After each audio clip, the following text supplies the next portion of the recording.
5 days before the wedding, Xie Heyun suddenly proposed taking his childhood sweetheart as a concubine. Jingyi has been branded. She can never marry again. Why not let her enter the manor with you on your wedding day? At least she'll have a place to stay. My hand paused mid-stroke as I wrote the marriage contract. Ink dripped. It fell precisely over the bride's name. Agreed. I lowered my gaze and nodded. He was truly impatient. Had he been just a fraction more composed, he would have seen the name of the primary wife on the marriage contract. His childhood sweetheart, Shen Jingyi, not me. I imagine Xie Heyun had rehearsed my response countless times before coming. Hearing the answer he desired, he visibly relaxed. But I felt no such ease. I'd spent the entire morning writing this marriage contract. Only the final 2 characters remained. The bride's name obscured it was inauspicious. For the union to be complete and smooth, I had no choice but to write another. Xiangshu, fetch another dragon phoenix scroll, I instructed my maid. This remark made Xie Heyun suspicious. Mingyu, are you angry? I replied coolly, no. Yet he persisted in explaining, Lord Shen and his wife did me a great favor. Now that they are gone, Enna Jing cannot marry due to her facial tattoo. It is my duty to care for her for the rest of her life and repay this debt. I knew this. He had repeated these words to me countless times. He said that back when the Xie family had fallen on hard times. During a heavy snowfall, Shen Jingyi's parents took him in for months, saving him from starvation in the bitter cold. He also recounted how 8 years ago, Magistrate Shen of Jingju was implicated in a salt tax scandal, wrongfully imprisoned, and how Shen Jingyi suffered the consequences, her face branded with a tattoo. Though the injustice has now been rectified, both Magistrate Shen and his wife have passed away. The tattoo on Shen Jingyi's face cannot be erased, making it impossible for her to marry again. To repay this debt of gratitude, he had no choice but to bring Shen Jingyi into the Xie household. He could only take her as his concubine, vowing to protect her for the rest of her life. At first, I thought it was inappropriate. I tried to persuade him. I made a scene. I even felt wronged. But now, I've come to accept it calmly. How could I possibly be angry? To prove it, I suggested, the Shen family has done you a favor, and Miss Shen is pitiful. Taking her into the mansion quietly is still improper. Why not have her board the wedding sedan chair from my home on the day of the wedding? That way, we avoid gossip. Xie Heyun studied my expression carefully. Seeing my serene countenance, he realized I truly didn't look angry. He finally relaxed. But before leaving, he confirmed one last thing. Mingyu, that talisman, do you still wear it close to your heart? I touched my chest. Smiling, I nodded. Yes, I do. 3 months prior, a wandering Taoist priest had arrived in Xianzhou. Word spread that his talismans were remarkably potent. Seek wealth, and you'd gain unimaginable riches. Seek a match, and you'd find the perfect partner. One man had prayed for official advancement and soon passed the imperial examinations as top scholar. Yet obtaining his talisman was no easy feat. Not only did one need sincere devotion, but also deep pockets. 300 taels, an astronomical sum for ordinary families. Even for Xie Heyun, the newly appointed magistrate of Hui County, it was a considerable sum. Yet he sought it out nonetheless. He folded the talisman into a small triangle, placed it in a silk pouch, and gave it to me. The day he handed me the pouch, he cautioned, Mingyu, even if you recover, you must wear this talisman for 49 days to ensure lasting protection. At that time, I had contracted a cold and developed a cough after falling into the lake. I drank 1 dose of medicine after another, yet saw no improvement. Learning that he had spent a fortune to obtain this talisman for my safety, the neighbors and people of Hui County all praised his deep affection and profound sense of duty. They envied my good fortune. Even my parents praised him. We thought this boy was impulsive, but he's shown such devotion to you. father was narrow-minded and misjudged him. My father served as the headmaster of Yanming Academy. Xie Heyun was a student he had personally taught. Yet he held little regard for Xie Heyun.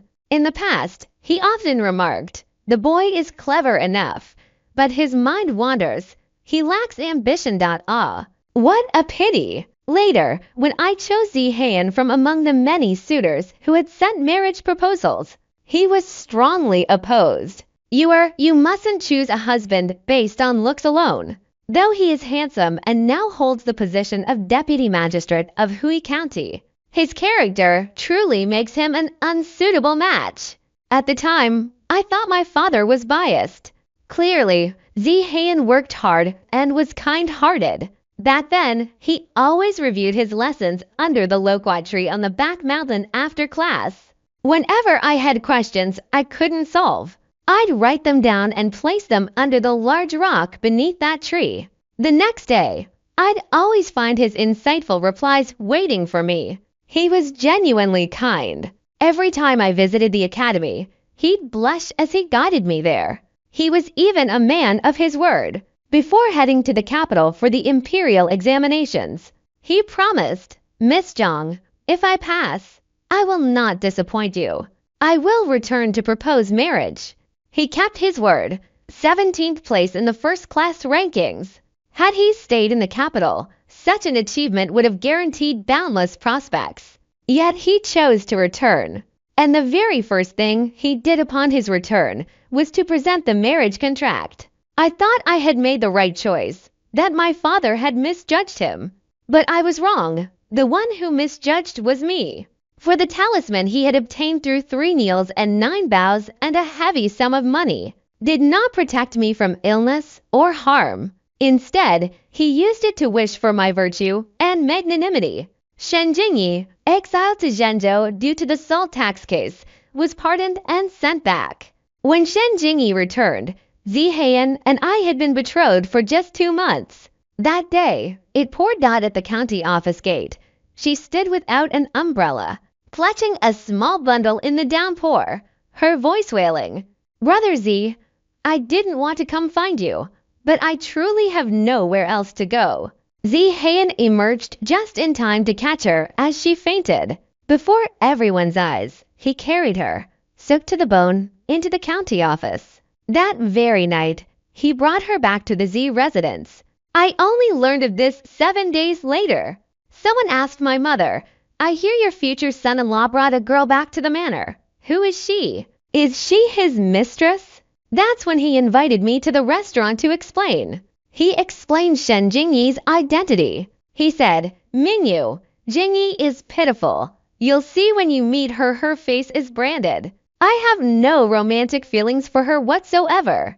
Rest assured, in a couple of days I'll buy a house and move her there." But Shen Jingyi, who had followed them, overheard these words. Tears streaming down her face, she said, "Brother Heyun, I am not that kind of woman. Rest assured, I will never cause you trouble." After speaking, she ran out. She dashed into a dilapidated temple, intending to hang herself from the rafters, but Xie Heyun caught up and saved her. What exactly transpired in that ruined temple, I cannot say. But from that day onward, the matter of relocating Shen Jingyi was repeatedly postponed. I asked again. Xie Heyun grew impatient.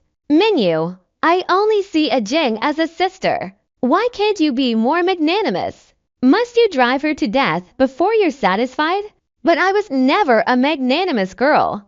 The day before the matchmaking ceremony, I had clearly asked him, "I only want a marriage like my parents who one husband for one wife, for life. I want my husband to have no one but me. Can you give me that?" He said yes, so I chose him. But he broke his promise. Time and again, he made exceptions for Shen Jingyi. Shen Jingyi's status shifted from daughter of my benefactor to sister, to concubine to be brought into the household. He even went so far as to procure this talisman at great expense, hoping it would make me more magnanimous so I could accept Shen Jingyi and allow her to enter the manor on the same day as me. He didn't know I was there the day he sought that talisman, separated only by a door. I heard him sigh with frustration. My fiancée is perfect in every way, except she's far too jealous. She can't stand even the slightest imperfection. But poor Jingy, if I don't take her in, she'll have nowhere else to go in this world. I hear every talisman sought here works without fail. Is there one that makes a woman virtuous and magnanimous? When he learned the talisman required 3 kneels and 9 bows to take effect, he knelt without hesitation. He knelt correctly. 49 days passed as he wished. I learned magnanimity. Magnanimous enough to let him go. Magnanimous enough that the bride's name on the marriage contract wasn't mine. I had discussed Shen Jingyi's departure from our home with my parents. Thus, when Xie Heyun brought her on the 3rd day, they said nothing. Xie Heyun, however, worried she might not adjust.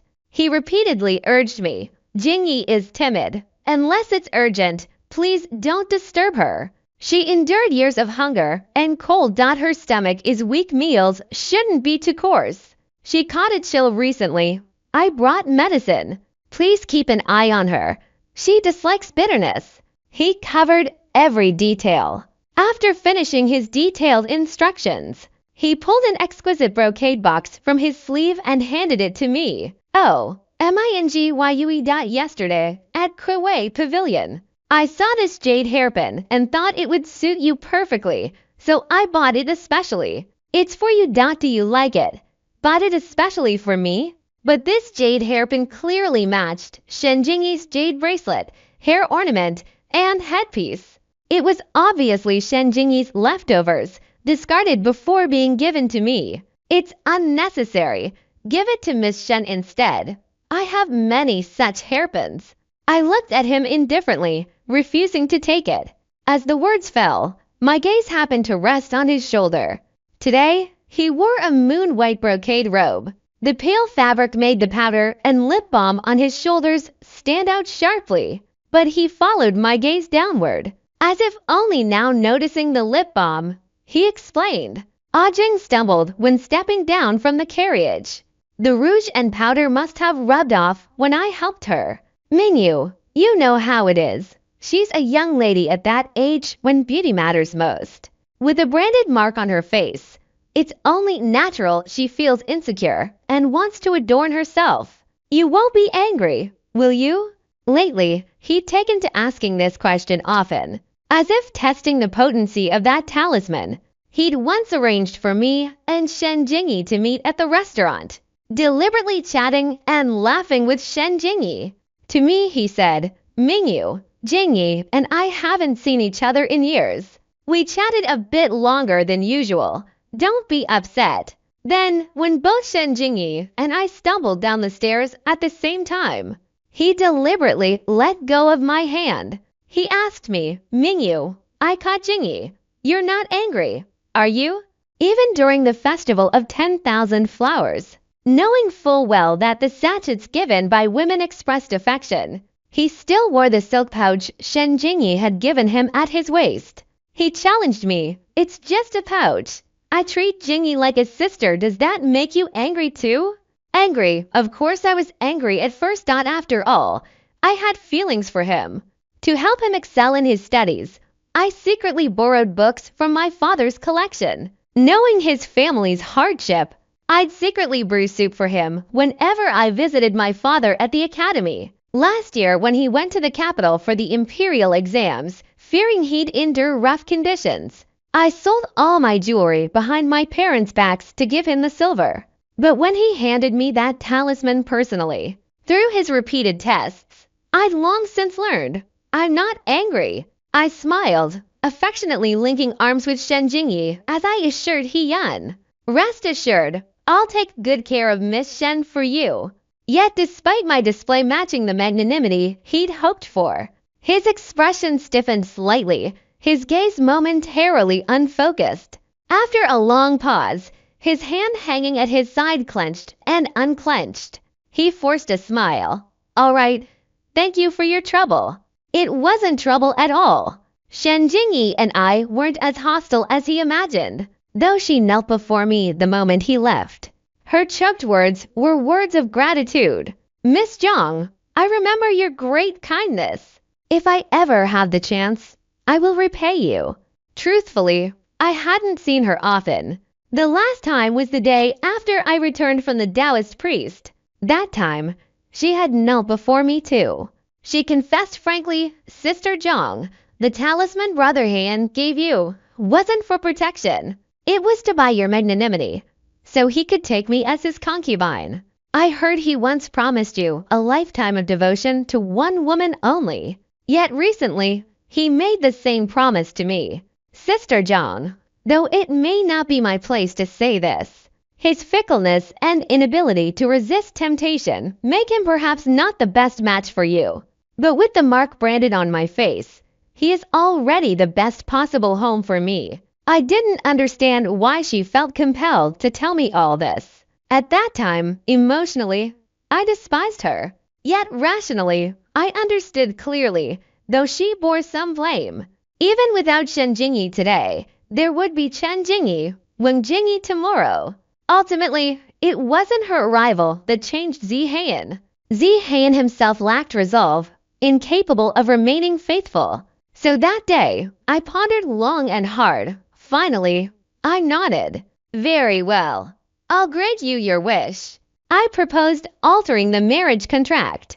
I proposed that on our wedding day, she would take my place in the Xie family's bridal sedan chair. I proposed she become Xie Heyun's lawful wife. She didn't hesitate for a moment, nodding her agreement. Seeing through my ulterior motive, she even assured me, after the salt tax case is overturned, the imperial court will issue a sum of consolation silver. It will be enough for me to purchase my dowry. Sister needn't worry. If sister doesn't want Brother Heyun, you may also hand over the marriage contract and annulment papers to me. I'll bring them to the Xie residence on the wedding day. As long as Sister Zhang helps me become the mistress of the Xie household, I'll take full responsibility for whatever happens on our wedding day. I couldn't tell how much sincerity lay in her words, nor did I wish to confirm it. Lifting her from the ground, I smiled calmly. Why are you crying? The wedding is in 2 days. A bride must look her best. 6 Xie Heyun's perspective. On the wedding day, the Xie residence buzzed with activity. Everyone laughed and chatted joyfully. All congratulated Xie Heyun on marrying the Zhang family's daughter as he wished. Yes, though Xie Heyun had promised Shen Jingyi he would take her into the household today as well. He hadn't told anyone about it. He thought Mingyu was a lady of noble birth. He had to give her the dignity befitting a primary wife. Therefore, he had only sought that talisman to make her more virtuous and magnanimous, discussing it with her. Therefore, he had sent the 8-person palanquin to fetch her early today. Even for Shen Jingyi's smaller palanquin, he sent only 2 men to carry it, not even glancing at it himself. Yet despite everything unfolding exactly as he wished, lately he'd been plagued by a persistent unease. Today, too, had proceeded flawlessly. Still, he felt profoundly unsettled. This unease lingered until he brought his bride home. It persisted through the wedding rites, the toasts, and being ushered into the bridal chamber. Only when he saw Zhang Mingyu waiting for him on the wedding bed, her face covered by the red veil, did his restless heart finally find its anchor. He approached her, his voice gentle. Mingyu, we're finally married. Rest assured, though I brought aging into the household today, it was merely to repay a debt of gratitude. You are my wife. Neither she nor anyone else will ever threaten your place. On the wedding bed, the bride's form swayed slightly. Thinking Zhang Mingyu was moved, Xie Heyun suddenly felt a surge of urgency. He picked up the ceremonial scales. His heart pounded relentlessly in his chest, making his hands tremble. Fearing he might disturb his wife, he held his breath. The short distance felt like an eternity. Finally, he lifted a corner of the red veil. Mingyu, I promise you, I will never touch her again. Once today is over, we can go back to how we were before. He believed this heartfelt confession would earn Zhang Mingyu's understanding. He thought today would mark a new beginning for them. But beneath the lifted veil was a face streaming with tears, a face that did not belong to Jiang Mingyu. A thunderous buzzing erupted in his ears. He staggered, nearly falling. His mind went blank, the alcohol instantly evaporating. After a long, stunned silence, he finally found his voice. Jingyi, where is Mingyu? Why are you here? Shen Jingyi's voice was choked with emotion. Brother Heyun, didn't you read the marriage contract? The one you married was me all along. Xie Heyun's perspective. Shen Jingyi's words struck Xie Heyun like a thunderbolt once more. How could this be? He was clearly marrying Mingyu, taking Shen Jingyi only as a concubine.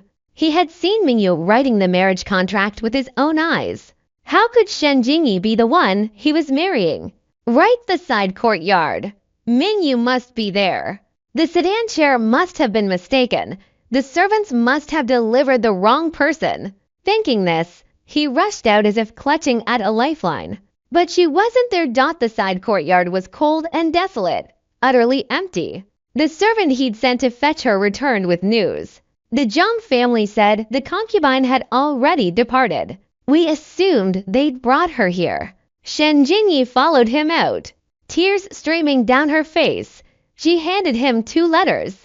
One was a marriage contract, the other was a letter of annulment. The handwriting was identical, yet he checked and rechecked. The name on the annulment letter was still Mingyu, yet the name on the marriage contract was undeniably Shen Jingyi. Brother Heyun, you and Sister Zhang were never meant for each other. Her annulment was only a matter of time. Since we've completed the wedding rites, the ceremony is done.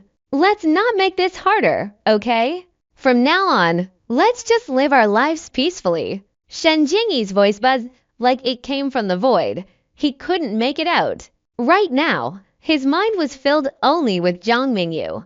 Jiang Mingyu, who wrote the marriage contract. Jiang Mingyu, who was so obedient and magnanimous. Jiang Mingyu, who had so thoughtfully suggested Shen Jingyi marry into the Zhang family. No. Everything had seemed perfectly normal. How could Mingyu suddenly call off the engagement? He had to go to the Zhang residence. He had to get to the bottom of this. Xie Heyun dashed out like a madman, ignoring Shen Jingyi's cries, ignoring the astonished protests of the guests. He snatched a horse from a departing guest at the gate, galloped across the street, and raced straight to the Zhang residence. His eyes red, he shouted, Mingyu, open the door. When the gate was pounded open, my parents and I had been waiting for a long time. Today was a day of great joy for the Xie household. Yet the groom, after the wedding ceremony, had ridden off in disarray toward the bride's home. Sensing the commotion, crowds gathered on the street. Xie Heyun's hair was disheveled, his robes torn from galloping. People surrounded him, whispering and pointing. This was the scene that greeted me when the door opened. Yet Xie Heyun paid no heed to the murmurs around him. He clutched the marriage contract and the annulment papers tightly. His eyes, fixed on me, were bloodshot. They seemed filled with fury and agony. His voice raspy, he demanded, Mingyu, tell me, why has the bride become Shen Jingyi? I met his gaze calmly. Wasn't Miss Shen the one you wished to marry? Yes, I only intended to take her as a concubine. He shouted, his voice trembling. Mingyu, didn't we discuss this? Why is there a marriage annulment letter? Why is her name on the marriage contract? But when had we ever discussed it? Xie Heyun, you merely informed me, you never consulted me. You wanted Miss Shen. I magnanimously granted your wish. Isn't this what you desired? Why the anger? Perhaps my tone was too composed. Xie Heyun seemed incredulous. He roared, I don't want her. I only wanted you to accept her, to give her shelter. I cut him off coldly. Accept her.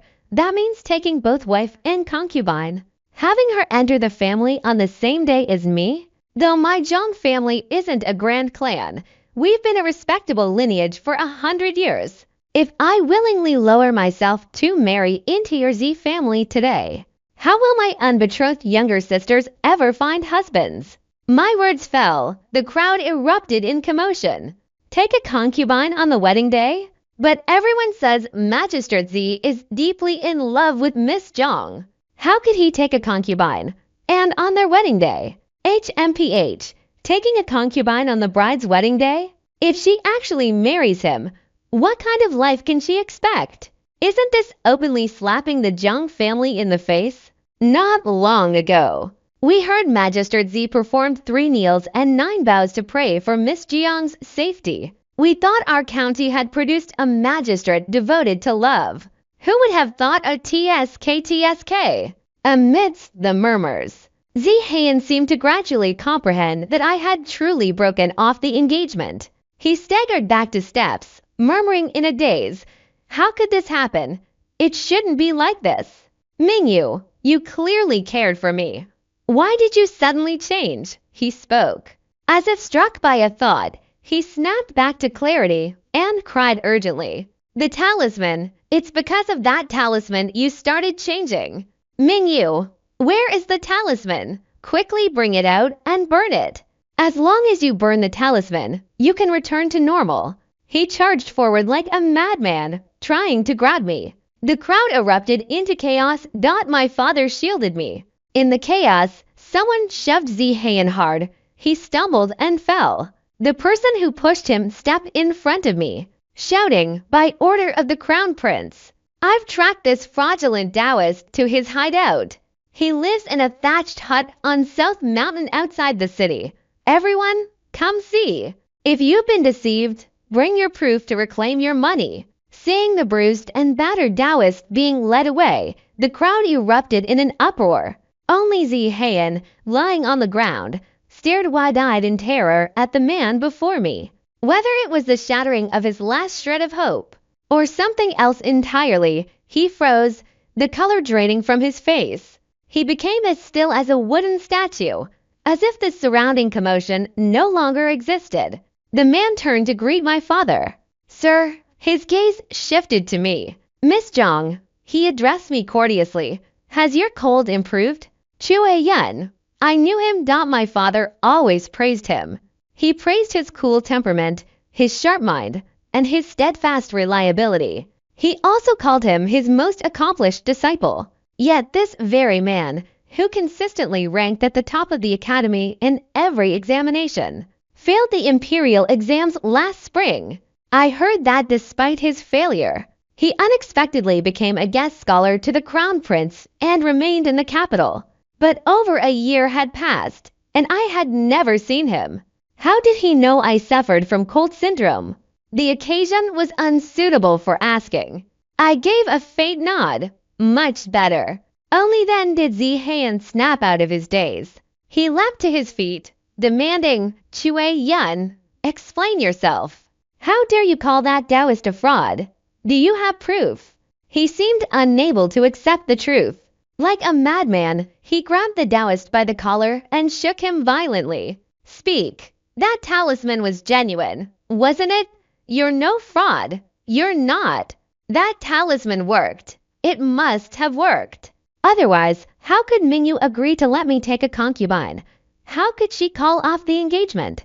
But the truth was as Xie Heyun. "Don't you understand?" I cut him off coldly, "whether that talisman worked or not. From the moment you proposed taking a concubine, I would never marry you. Let's end this here." With that, I turned away, ordering the gate closed. Xie Heyun's return this time involved not only investigating the case, but also discussing matters with my father. My father had instructions for the steward and would be delayed. He asked me to escort Xie Heyun to the parlor. We were not close. The journey passed in silence. Only when we reached the main hall's entrance, as I prepared to take my leave, did he suddenly speak. "Miss Zhang, Xie Heyun, his intentions are not pure. It is wise you refuse to marry him." His voice matched his demeanor. Xie Heyun's tone was cool and detached. Yet inexplicably, I detected a hint of concern in his words. Surprised, I looked up in astonishment. Our eyes met, and his gaze was like a deep, dark pool. As if scalded, I shifted my eyes away uncomfortably. Instantly, I recalled his earlier words outside the door. "Young Master Xue, How did you know I suffered from a cold ailment? Caught off guard by my sudden question, Xie Heyun paused. Then he replied casually, after Imperial Physician Liu returned to the capital. I happened to hear about it. I nodded. After falling into the lake, I had a brush with death. None of the county's physicians could cure me. Fortunately, Imperial Physician Liu of the capital was visiting his hometown and passed through Hui County. He treated me with acupuncture and medicine, allowing me to scrape by with my life. So word of this had reached the capital after all. There was no time to dwell on it. My father arrived. As they had serious matters to discuss, it was inappropriate for me to listen in. I excused myself and left. But an hour later, my father came to me with a frown, seeking my counsel. Xie Heyun has returned not only to investigate the case, but also to deliver a letter of recommendation from His Royal Highness the Crown Prince. The prince intends to recommend me for a teaching position at the Imperial Academy. If I accept, our entire family must relocate to the capital. Mingyu, moving is no small matter.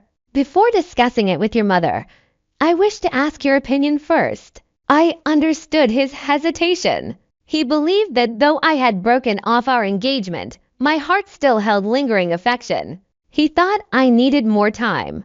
But I didn't.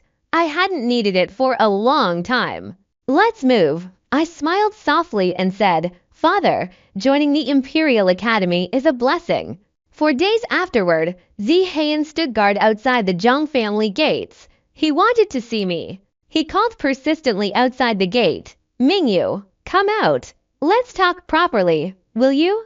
Now, his desire to take both a wife and a concubine was common knowledge. After learning that the talisman he'd obtained through 3 prostrations and 9 kotos, paid for with a fortune, wasn't for my safety, but for my magnanimity during my illness. No one praised his devotion anymore. But it wasn't time to see him yet. I began to be busy. Though our relocation was settled, it wasn't something we could simply walk away from. After much discussion, my mother and I would enter the capital first to settle in. My father would properly hand over the academy before following later. Household chores and belongings were numerous. I spent my days busy with packing.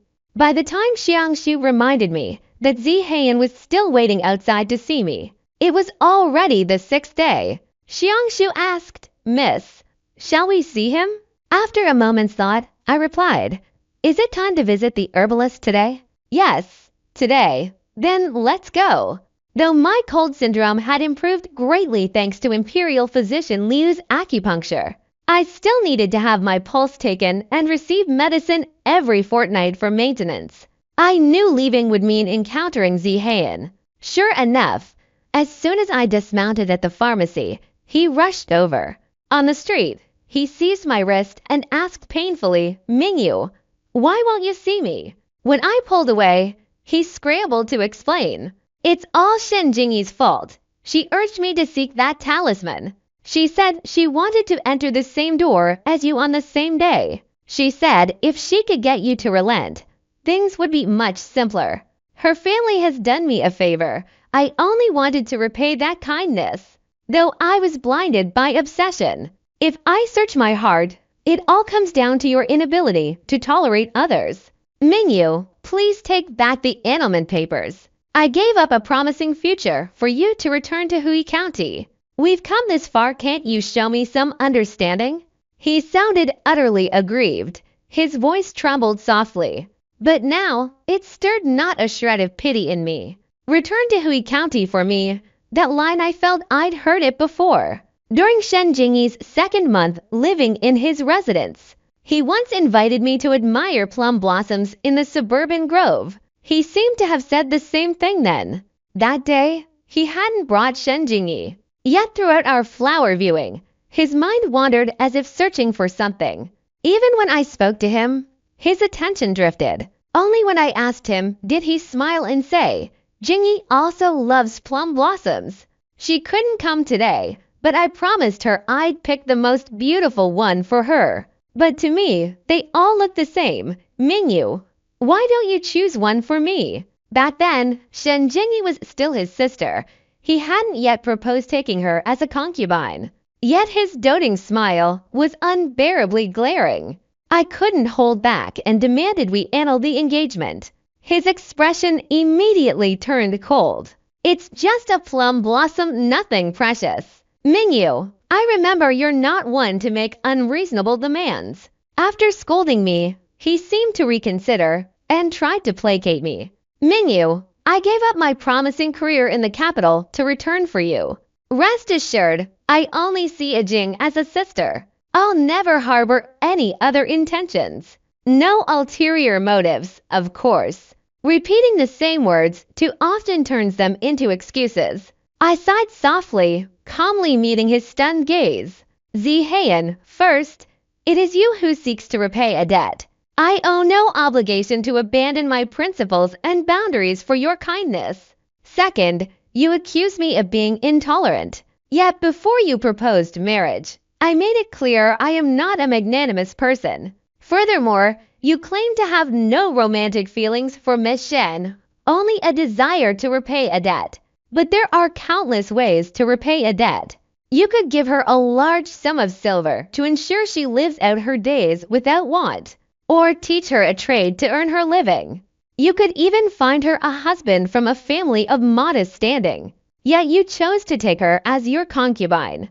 And you claim there's no romantic attachment? Ask anyone here who believes that. My voice was loud and cold. As the crowd slowly gathered, Xie Heyun's face paled. But I wasn't finished. You claim you returned to Hui County for me, blaming me for not understanding you. But if I truly mattered so much to you, why did you never once show concern when I was gravely ill? Instead, you used the excuse of praying for my recovery to send me that talisman urging me to be magnanimous, all while scheming to take another woman as your wife? You showed me no consideration when we were betrothed. Now, as Miss Shen's husband, you shift the blame onto her, harassing a woman on the street who has nothing to do with you anymore. Someone like you, who shows no consideration for anyone. What right do you have to expect others to show you any? I'm not one to speak much. Saying so much in one breath for the first time left me feeling exhausted. Xie Heyun was utterly taken aback, frozen in shock. Only the crowd murmured, voices low and hushed. Amidst the whispered chatter, it took Xie Heyun a long moment to snap back to reality. So you agreed to marry me not out of generosity, but because you'd already decided to abandon me? His eyes slowly reddened.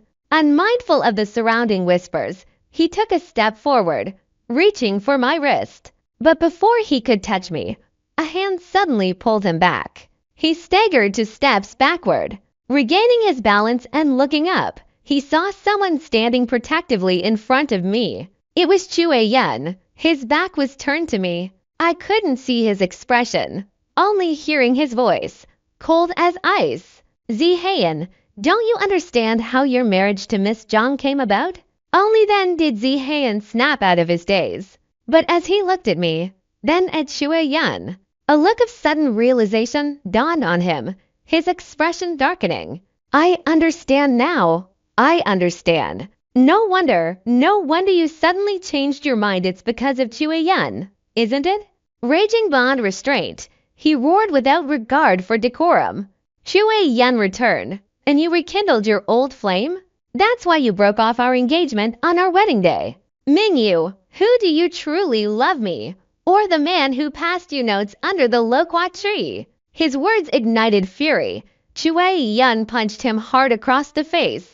Onlookers scrambled to break up the fight, some pulling them apart. Amid the commotion, only I stood frozen. What did Xie Heyun mean? The one who passed me messages back then, wasn't it him? It was Xie Heyun? 2 years ago, my father accidentally sprained his ankle and became immobile. For a long time, he stayed at the academy. My mother worried and often sent me stews to deliver. During that period, whenever I left through the back mountain, I'd always see someone studying beneath the loquat tree halfway up the slope. That person wore scholar's robes, their back turned to me. I couldn't see their face. given the distinction between men and women. I never approached to speak, until one day when I returned home and found no one beneath the loquat tree. Instead, I picked up a discarded note. On it were 2 lines of a 7-character poem. Taking it upon myself, I added 2 more lines and placed it under a stone. After that, I often found new notes beneath the stone. At first, they were only poems. Later, they included biographies, essays, travelogues. Whatever I didn't understand, I'd write on a slip of paper. The next time I went to look under the stone, I'd find a unique perspective waiting for me. I assumed that person was Xie Heyun, because the last time I saw him standing under that loquat tree, holding a slip of paper, and I asked him, "Was it you who corresponded with me?" He blushed and nodded, not denying it.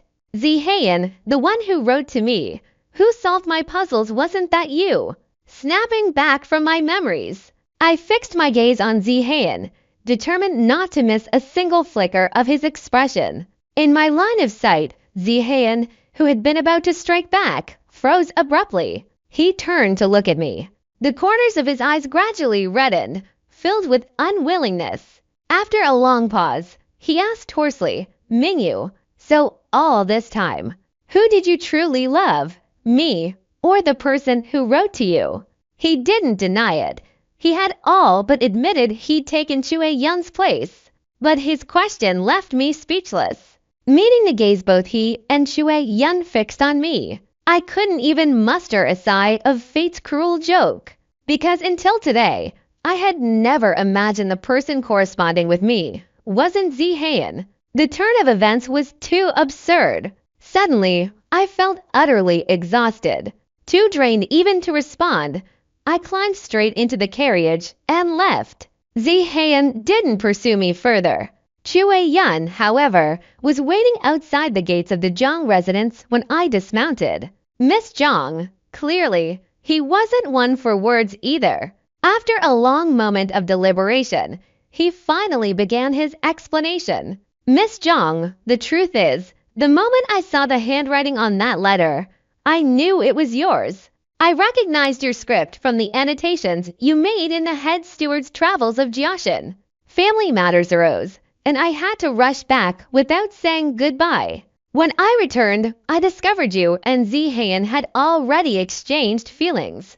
It wasn't until after last spring's imperial examinations that I found the letters you wrote to me in his belongings." Xie Heyun didn't possess the delicate build typical of scholars. Compared to Xie Heyun, his features were deep-set and rugged. I hadn't noticed before, but now his broad shoulders and narrow waist gave him the build of a warrior, radiating strength. Yet his demeanor remained too cool and distant, making him seem unapproachable in a crowd. So even upon suddenly learning the truth, I struggled to connect him with the owner of those letters. Meeting his earnest gaze, my chest tightened inexplicably, a wave of bitterness rising within me. I couldn't quite place this sudden surge of emotion. Lowering my eyes, I asked, "Why didn't you tell me this sooner?" Had I known earlier, I wouldn't have grieved for Xie Heyun for nothing, nor would I have endured all this pain. Sensing my distress, Xie Heyun paused briefly before speaking softly. "I thought you admired him, and that matters of the heart cannot be forced. When you chose him from among the marriage proposals, I believed you would be happy." A sharp sting in my nose suddenly drained me of strength.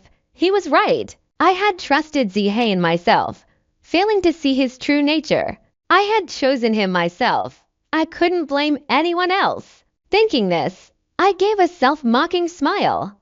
Quickly composing myself, I thanked Xie Heyun politely. "Thank you for saving me today, young Master Xie. My family has excellent healing herbs. I'll have them sent to your residence shortly, along with a token of my gratitude. As for those letters, though the misunderstanding is cleared, the matter has lingered too long. Let's put it behind us." As I spoke these words, I did not look at Xie Heyun, nor did I notice the bitterness in his eyes. Only as I turned to enter the door did I hear him call softly behind me, "Miss Zhang." But I did not pause, nor did he pursue me. The confrontation in the street had served its purpose. Xie Heyun never came to trouble me again. Yet news of him still reached my ears in fragments. I heard that after returning that day, he sent Shen Jingyi away from the estate that very night, settling her outside the city. I heard he drowned his sorrows in drink night after night, falling unconscious several times while muttering, "Bright moon." I was wrong. I pretended not to know. I was too busy. Soon the day of departure arrived. Fearing complications, the Crown Prince kept my father's appointment to the Imperial Academy low-key. My mother and I entered the capital ahead of time, known only to a few clan elders. Worried about unexpected changes, my mother urged us to leave before dawn on the day of departure. Unexpectedly, at the city gate, we saw Xie Heyun and his party, also fully prepared. Madam, the headmaster and I have agreed. The journey from Hui County to the capital is too long. We shall travel together this time, so we can look out for one another along the way. He was mounted on a horse. His words were addressed to my mother, but his gaze was fixed on me, standing beside her. My mother must have known about this beforehand. She didn't seem surprised. She smiled and thanked him. In that case, thank you for your kindness. After politely nodding my greeting, I lowered the carriage curtain, shielding myself from his gaze. Xie Heyun was a man of few words. My mother possessed a quiet temperament, and I was no more talkative. The journey passed in silence, punctuated only by the clatter of hooves and the creak of wheels. The atmosphere grew oppressively still, until one of Xie Heyun's companions broke the frosty silence with a light-hearted jest. "Ah, we rushed here at full gallop to catch that fake Taoist, and now we must hurry back. It's exhausting." Another chimed in, "Old Jin and his crew have it better. They can wait a few days to escort the Taoist back to the capital. Still, we're not losing out. Once we return, Brother Xue will treat us to a feast. Speaking of which, Brother Xue, my legs are raw from riding on this mission. You're close with Imperial Physician Liu. Could you get me a few jars of ointment when we return? I hear his scar healing paste is a favorite among the palace ladies." "Bah, don't ask for that brat. He's just abusing his position for personal gain. Wants a couple jars of that ointment to impress his fiancée." The crowd roared with laughter. The atmosphere instantly grew lively. Yet their words stirred something within me. A thought flashed through my mind. But before I could grasp it, the carriage jerked to a sudden halt. The next instant, Xie Heyun bellowed, "Miss Zhang, take cover, bandits!" The bandits charged fiercely. In the blink of an eye, they surrounded the entire convoy. They came prepared, heading straight for my mother's carriage and mine. Though Xie Heyun's men were well trained, they couldn't withstand the overwhelming numbers and were quickly scattered. Only Xie Heyun remained, blocking the carriage. "Miss Zhang, flee now." His shoulder bore a wound, blood splattered across his forehead. Though he fought back with his sword, he struggled visibly, clearly unable to hold out much longer. I suspected the bandit's target was me, not wanting to endanger my mother. I hesitated only a moment before leaping from the carriage and dashing into the woods. Sure enough, the bandits showed no interest in prolonging the fight. Every last one of them gave chase after me. "Miss Zhang," Xie Heyun's expression turned horrified as he followed close behind. But he was a moment too late. A mounted bandit charged forward, swept me onto his horse with an outstretched arm, bound my hands with rope, and galloped away. The horse's back bucked violently. The jolting made my vision go dark. I had no strength left to struggle, nor could I cry for help. Through the haze, I could only see the figures behind me growing smaller and smaller until they vanished completely. I don't know how long it lasted. Long enough for me to pass out and wake up again. Before the bandits finally stopped in front of a small hut, he flung me from the horse, dismounted himself, knocked on the door, and called to the person inside. "I brought the man you wanted. Where's the silver?" The figure inside handed over a bundle. The voice was cold, yet strangely familiar. It was Xie Heyun. No one's pursuing us, right? Of course not. The money's here. Get out quickly. Remember to keep this confidential. By the time Xie Heyun dragged me into the house, I had regained consciousness. My stomach still churned violently. Glancing up at Xie Heyun's face, I couldn't hold back and retched. This seemed to provoke him. He flung me to the floor and crouched down. He snarled, Mingyu, do you find me disgusting? Disgusting. Of course, he was disgusting. But I didn't want to provoke him further just yet. So I didn't answer. Instead, I coldly retorted, why did you kidnap me? As a deputy magistrate, you collude with bandits. Xie Heyun, have you considered the consequences? Consequences? Of course I have. But didn't you force my hand? He crouched down. One hand lifted my chin, forcing me to look at him. Mingyu, do you hate me that much? Do you despise me that much? I've already admitted my mistake. Why did you leave with Xie Heyun without a word? Why wouldn't you give me even a moment, even a chance? He thought I was leaving with Xie Heyun this time. His teeth gritted. Since we met, I'd seen him speak softly and gently, and I'd seen him grow impatient. This was the first time I'd seen him so fierce, yet so self-righteous. And I couldn't help but freeze for a moment. But after the shock wore off, I found it amusing. He kept saying he knew he was wrong, yet he still believed everything was my doing. He claimed I never gave him a chance. But as Xie Heyun, ever since you handed me that ridiculous talisman, for 49 full days not a single day passed without me giving you a chance. It was you who never once considered being honest. When our eyes met, a flicker of pain crossed his gaze, but he refused to admit it. So this time, you truly won't forgive me? I shook my head. No, I can't. He refused to give up. Why? Because I saw it.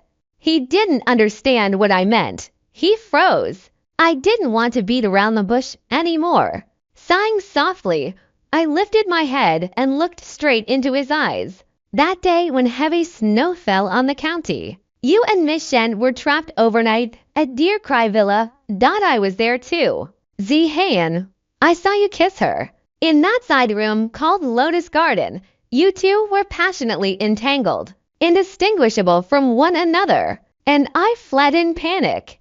Because I was too anxious, I slipped and fell into the lake. Otherwise, why do you think I was ill for so long? I went to Deer Cry Villa that day because I received a letter. Its urgent words claimed Xie Heyun was at the villa with urgent matters to discuss, demanding my presence. I went. Then I saw Shen Jingyi in the side room, her makeup concealing the branded mark emerging. Flushed from Xie Heyun's embrace, she knelt slowly, reaching to untie his sash. I saw Xie Heyun lift Shen Jingyi and carry her toward the bed. The scene was too revolting. I fled in panic. Distracted, I slipped on the snowy path and fell into the lake. On the second day of my illness, Shen Jingyi came.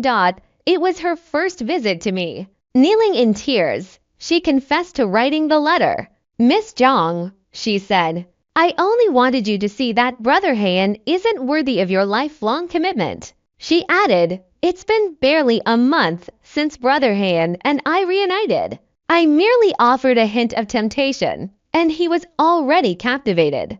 It proves he harbored such feelings long ago. Back then, I despised them both and couldn't hear a word she said. Now, looking back, she was right. A fruit doesn't rot overnight. Neither do people. Now, Xie Heyun's actions and words only prove he was rotten to the core all along. So, Xie Heyun, thinking back now, I'm truly glad I chose to break off the engagement and not marry you. My tone was calm, but these words struck Xie Heyun like a dagger. His breath caught, his gaze locked on me, growing fiercer by the second. Though his lips curved into a smile, his voice was icy. Mingyu, I refuse to believe you feel nothing for me. Let's start over. Let's marry today. Once we consummate our marriage, we can return to how things were. I swear from this day forward, there will be no Shinji ing y. No one else. As he spoke, he actually pulled two sets of bright red wedding robes from a bundle beside him. At this moment, I was no longer shocked by Xie Heyun's method of winning me back by destroying my virtue. Nor did I fear it. He had no chance. For 2 days prior, I had received a letter from Shenjing. In it, she wrote that Xie Heyun had learned of my impending departure from Hui County and had gone mad. She went to the Xie residence to find him, only to stumble upon him making a deal with bandits. She warned me to be cautious. As an imperial official, colluding with bandits was a grave crime. Perhaps she was wounded by Xie Heyun's repeated betrayals, or perhaps she simply saw clearly enough to refuse being dragged down by him. The reason, I choose not to delve deeper. But this letter did awaken me. The prefectural office of Xianzhou lies not far from Hui County. The current magistrate, He Wenzhou, was once my father's student and later became his adopted son. As a child, he lived in our home for 2 years, like an older brother to me. 2 days ago, I had someone discreetly deliver a letter to him. Last night, he had already entered the city with his men, and today he followed the convoy from afar. Sure enough, just as Xie Heyun finished donning his crimson robe and was about to place another red robe upon me, the main gate burst open with a loud crash. Miss Zhang, footsteps echoed. The first to burst in wasn't He Wenzhou. It was Xie Heyun, utterly distraught. Miss Zhang, you're safe. You're safe. His hands trembled uncontrollably as he helped me up from the floor. He untied the ropes binding my hands, scanning me from head to toe. After confirming I was unharmed, he went berserk, punching Xie Heyun mercilessly. Punch after punch landed. Xie Heyun couldn't fight back.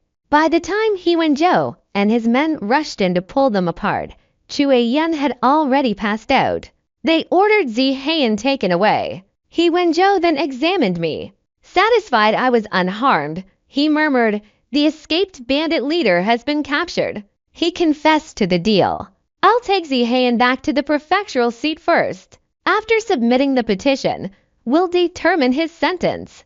Don't worry about your foster mother. Your sister-in-law is with her. Go pack your things first before visiting, so she won't worry." Xie Heyun's entanglement finally drew to a close. I relaxed completely, nodded, and replied, "All right." He gave me a few more brief instructions before leading his men away, dragging the unconscious Xie Heyun with them. Once they were gone, only Xie Heyun and I remained. The surroundings grew quiet, and Xie Heyun gradually calmed down, realizing his earlier impulsiveness. Miss Zhang, his lips parted, as if to call my name, but I interrupted him. "Cui, you're injured." His shoulder bore a deep gash, blood staining his entire robe crimson. It was still oozing. Glancing around the room, I tore off a piece of my bright red robe and made a makeshift bandage for him. I thanked him. "Thank you for your help today, Cui." Then reminded him, "You should find a clinic to treat this wound. Infection would be troublesome." His thin lips pressed tightly together. He remained silent throughout.